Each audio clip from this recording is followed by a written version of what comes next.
آج ہم کریں گے سورہ عصر کی ترجمہ اور تفسیر، اور اس میں آپ کو تفصیل بتاؤں گی جو کہ ہمیں صرف قرآن کا ترجمہ پڑھ کے حاصل نہیں ہوتی۔ یہ مکی صورت ہے اور اس میں کل 3 آیات ہیں۔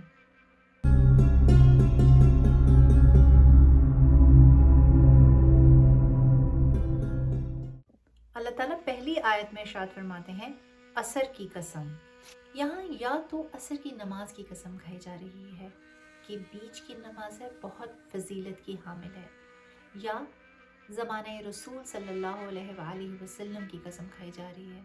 تو اس کا مطلب پھر یہ ہوگا اے زمانہ محبوب صلی اللہ علیہ وآلہ وسلم کی قسم۔ وہ زمانہ بہت افضل تھا کیونکہ ہمارے نبی صلی اللہ علیہ وآلہ وسلم اس زمانے میں جلوہ افروز تھے۔ تو معلوم یہ ہوتا ہے کہ بعض عزت دار شخصیات سے زمانے کو بھی عزت حاصل ہو جاتی ہے۔ اللہ تعالیٰ دوسری آیت میں ارشاد فرماتے ہیں بے شک انسان ضرور خسارے میں ہے۔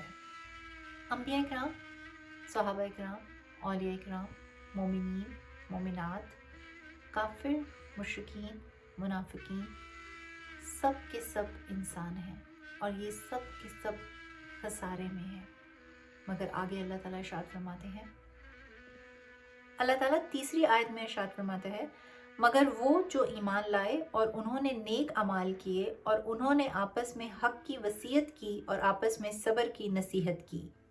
اب اگر صرف پچھلی آیت کو لیا جاتا تو معلوم ہوتا کہ انبیاء کرام، اولیاء کرام، صحابہ کرام، مومنین، مومنات معاذ اللہ سب خسارے میں ہیں، لیکن اللہ تعالیٰ نے یہاں پر ان کو استثناء قرار دے دیا، یعنی کہ خسارے سے باہر قرار دے دیا۔ اب اگر ہم گروپ بنا لیں ان لوگوں کے بارے میں جو کہ خسارے سے باہر ہیں تو وہ 3 اقسام کے ہوں گے۔ وہ لوگ جو ایمان لائے، وہ لوگ جنہوں نے نیک اعمال کیے، اور وہ لوگ جنہوں نے آپس میں ایک دوسرے کو نیکی کے لیے ابھارا اور برائی سے روکا اور صبر کیا۔ اب ایسا نہیں کہ ان میں سے ہم کسی ایک چیز کو اختیار کر لیں، بلکہ ہمیں ان سب چیزوں کو اختیار کرنا ہوگا۔ اب ایمان لانا ہی اور نیک اعمال کرنا ہی کافی نہیں ہے، یہ سب کچھ ہمیں صرف اپنی ذات کے لیے مخصوص کرنا ہی کافی نہیں ہے، بلکہ ہمیں لوگوں کو بھی ابھارنا ہے، تبلیغ دین کرنی ہے اور ہمیں آخرت کو سنوارنا ہے۔